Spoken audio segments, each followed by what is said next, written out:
Now we go to Isaiah 59.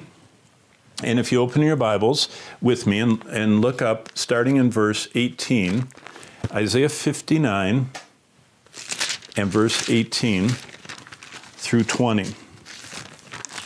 And let me get there.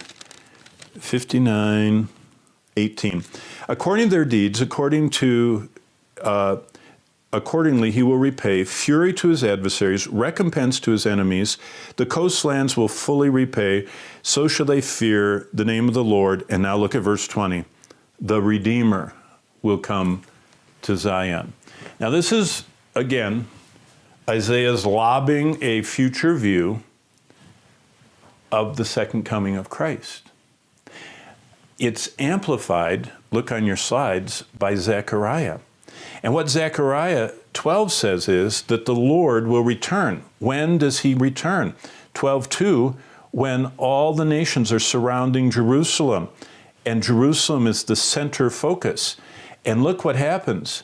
The Lord, as he returns, pours out on the house of David, on the Jews, the spirit of grace and supplication. They look on him who they pierced. Now look at it, Zechariah 13. They're all there in Jerusalem, and look what it says in verse 8. And it shall come to pass in all the land that 2/3 shall be cut off. 2/3 of Israel perishes during the horrors of the tribulation. But I will bring 1/3 through. And so that's called the remnant in theology and Bible study. And so we're in the day of the Lord. That's that climactic ending, the second coming through heaven. I will gather all the nations in verse 2. They're surrounding Jerusalem. And as the nations are closing in to destroy those last remnant, the second coming takes place. And that's Jesus coming to the Mount of Olives. And look who comes with him in verses 5 and 6. All the saints, all the saints. All the Old Testament saints, all the New Testament saints, all the church, all those who have died during the tribulation as martyrs, all the saints come with him. And look at this. What's going on earth? In that day, living waters will flow through Jerusalem, and the Lord will be king over all the earth. And then look at this. This is just fascinating. And it shall be, this is the plague in verse 12, which the Lord strikes the people who fight against Jerusalem. It's hard to even read this. Total annihilation. Their flesh will dissolve while they stand on their feet. Their eyes will dissolve in their sockets. Their tongues will dissolve in their mouths. And then the Lord takes over. And look at this. And it shall come to pass, verse 16, everyone who is left of the nations which came against Jerusalem shall go up from year to year to worship the King and to keep the Feast of Tabernacles. The Old Testament feasts come back into the picture. And it shall be whichever family of the earth, verse 17, that does not come to Jerusalem to worship the King, the Lord of hosts, on them there will be no rain. Wow. Next slide.